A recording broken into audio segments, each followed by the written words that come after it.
Daily learning.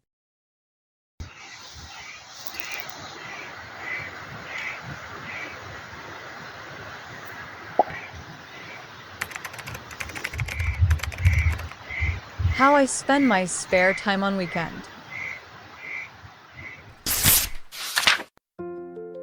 Weekends always feel like a soft pause in the middle of life. After 5 days of rushing, waking up too early, trying to finish tasks, and feeling the weight of responsibilities, Saturday morning comes like a gentle hand on my shoulder, telling me it is okay to rest. I wait for this moment all week. Honestly, I even excited days before it comes. I wait for the chance to put down the heavy load I carry and simply be myself. My favorite way to spend weekends is by reading. It is not something loud or exciting from the outside, but to me, it feels like the most comforting thing in the world. I wake up later than usual, without the sound of an alarm. The sunlight comes through the window softly, and I stretch in bed, feeling no rush to start the day. After breakfast, I make a warm cup of tea and carry it to my little corner by the window. That corner is my place, the spot that always feels right when I want to read. The chair is simple, but when I sit there with a book, it becomes the most peaceful place in the house. I place the tea beside me and open the book.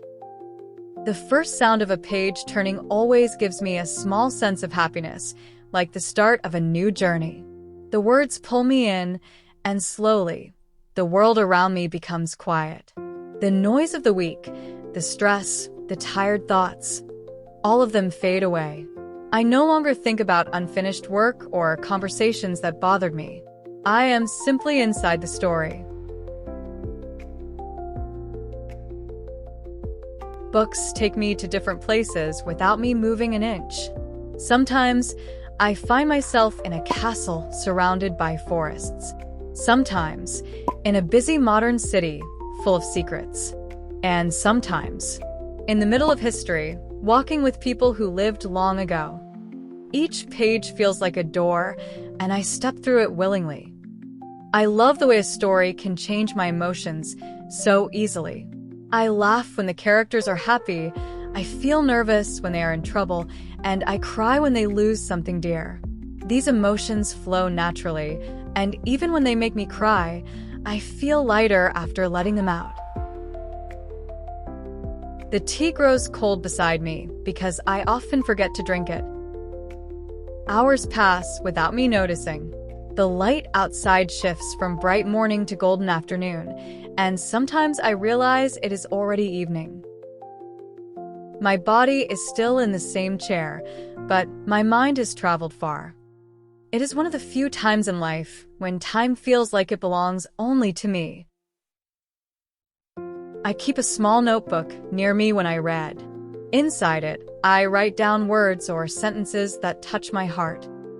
These small notes are like treasures, reminders of beauty that I do not want to forget. On difficult days during the week, I sometimes open that notebook again and read those lines. They bring me comfort, like small lights guiding me through heavy moments. Reading on weekends is not just a hobby, and for me, it really feels like medicine for my tired heart. The week often leaves me drained, not only physically but also emotionally. Sleep can rest the body, but it cannot always calm the heart. Reading does. It cleans away the dust that gathers on my spirit. When I close a book after finishing a chapter or two, I feel refreshed, almost as if I've taken a long walk in the fresh air. Sometimes people do not understand why I choose to spend so much time reading instead of going out. They think staying home with a book sounds boring. But for me, the quiet company of a book feels more meaningful than loud gatherings. A party may bring fun for a few hours, but when it ends, the joy disappears quickly. A book stays with me long after I close it. The characters remain in my thoughts, the story lingers in my heart, and I carry them into the next week. This habit also connects me to my past. When I was a child, My parents would sometimes read to me before I went to sleep.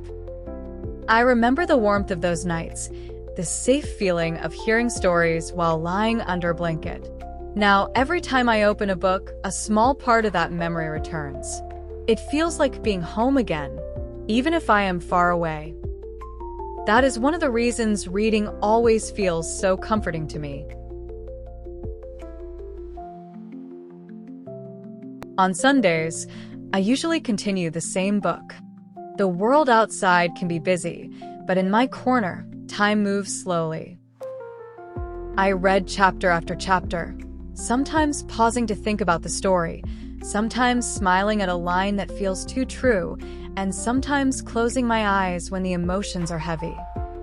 It feels like a conversation without words, a bond between me and the story that no one else can see. When Monday comes, I walk into the new week with a lighter heart. People around me ask how my weekend was, and I usually answer simply that it was good and I finished a book. That short answer hides so much more. It hides the laughter, the tears, the lessons, and the quiet peace I found in the pages. Even though others may not understand, I carry that feeling with me, and it makes the new week easier to face. Reading on weekends is not just about stories. It is about healing, resting, and remembering who I am when the world becomes too loud. It gives me space to breathe, space to dream, and space to feel alive again. That is why, no matter how many weekends pass, I always return to my books. Because inside those pages, I find comfort, adventure, and peace that nothing else can give me. That is how I spend my spare time on weekends.